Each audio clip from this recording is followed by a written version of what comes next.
luya karon ang takna sa pagmata. Ang kakapoy ug kala ay dagunta.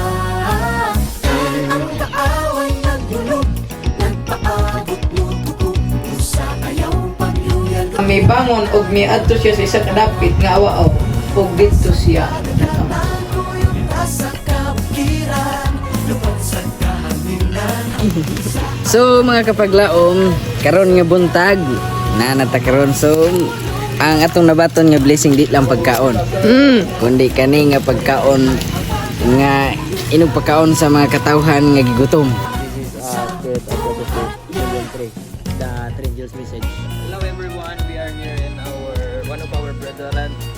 So we are so very happy today because of God's grace, and the instrument of one of the instrument of our brethren here is given set of books, which is the spirit of prophecy and the SDA Bible commentary.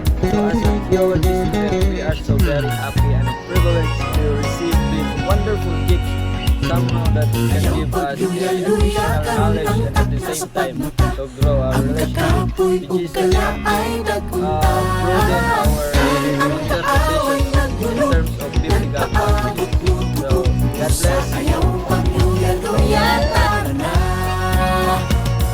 Okay, time! Sa kabukiran, lupad sa kahanginan. Hangtod sa atong padulngan, sanyaw ay tulong niya. Come and join us! Ayaw ihoy-hoy ang abagat, kuyog ka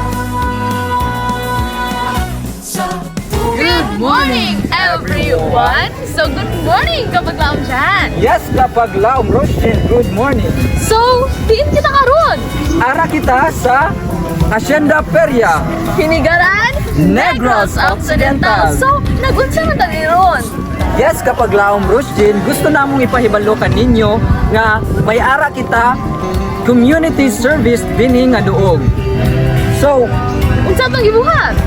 ang atong gibuhat karon may ara kita nga free haircut, free massage, and then we have also a free ukay-ukay kapaglaom Roshin. Yes!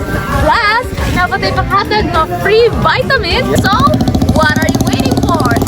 Come and join with us! kuyog ka sa kadagatan, kuyog ka sa kabukiran, lupad sa kahanginan. Hangtod sa atong padulngan. Good morning, kapag laom dyan! Yes, good morning kapaglaom Roshin. Nang walay kaluya, ayaw ihoy-hoy ang abagat, kuyog ka sa buhat niya.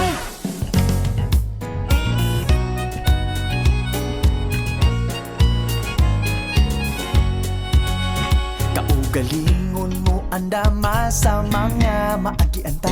Tangan ang mong i-ID lutusun ta. May paghilak o sa problema.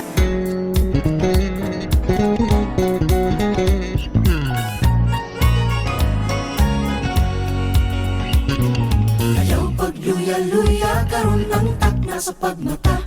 Ang kakapoy o kala ay dagunta. Ang kaaway naglulog, nagpaabot mo tuko.